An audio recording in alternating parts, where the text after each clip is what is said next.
Nicholas Waller in Rome. He's the managing editor for independent news agency New Europe.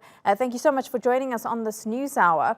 We heard a lot there from our correspondents about what's happening in Kiev and Russia's response, but really in the east of the country, there's this very important city, Mariupol. The battle has been ongoing there, and according to the mayor, the area has really just been razed to the ground.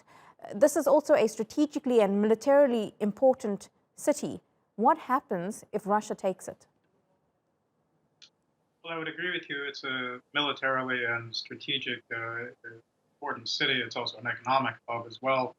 However, one has to also sit down and assess how strategic, how important, and how much economic viability it has when it's been razed to the ground.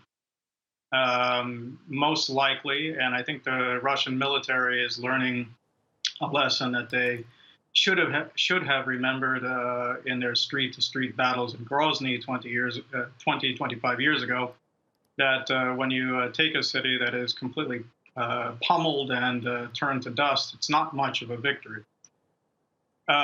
What they're learning, once again, is that this kind of urban combat is very, very, very, as a lot of military experts will tell you, soldier intensive. It's house to house, it's door to door.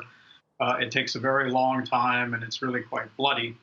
And what it is doing, and I think one of the strategic ideas of the Ukrainian forces that are still holding on there is that essentially what it does is it drains Russian forces that are supposedly getting ready for a very large offensive in the east.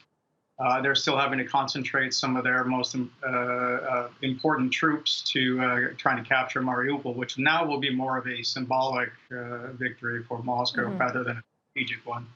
It obviously, due to the destruction and the fact the city essentially doesn't exist anymore, is not going to be of much use to them other than for the symbolism of actually having captured it. Great cost. With this offensive really gearing up for what's going to be quite a battle in the east, many analysts believe, Ukraine's armed forces, 51 days into this conflict, have really been lauded for the defense of their country. Many analysts thinking early on that Kiev would fall in a matter of days.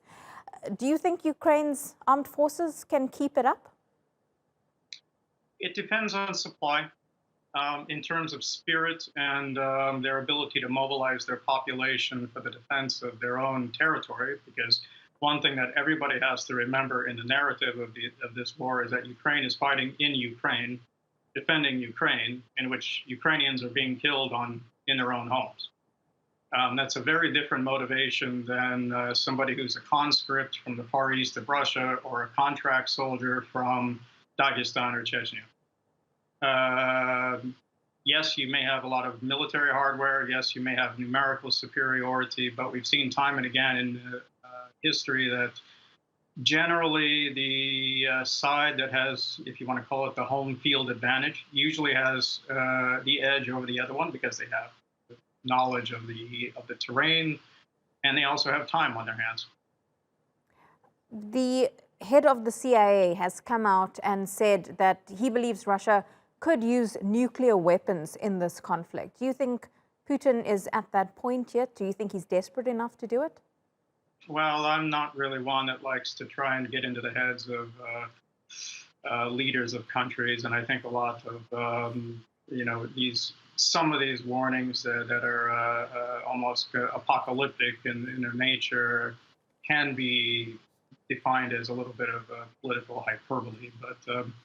At this particular point, considering Russia's track record in having absolute disregard for humanitarian corridors and the idea of collateral damage of civilian populations, it would be probably the wrong thing to do to dismiss those possibilities, because we have seen that they will resort to all kinds of different types of truly brutal tactics, as we have seen in Syria, as we saw in Chechnya, as we're seeing in Ukraine. One has to, and I'm somebody who's been following the way the Russian military carries out its military doctrine, and it tends to be one of total destruction. What is probably the most troubling in regards to the way that the Kremlin has been speaking over the last several weeks, and I would even tell you for several months, going back even a few years, that there has been more and more chatter about the idea of a so-called tactical winnable nuclear war. This is something that has never really been on the table even during the Cold War. It was dismissed at that particular time because of the concept of mutual self-destruction. But the fact that this sort of conversation has been going on long before the war began in February was something that I started to pick up on, that I thought was a little bit of a warning sign, because really this is uncharted territory that we would be going into if someone actually starts to develop a military or offensive campaign strategy based on that concept. Nicholas Waller, really appreciate your take on what's happening in Ukraine. Live to us there from Rome. Thank you so much. You're welcome. My pleasure.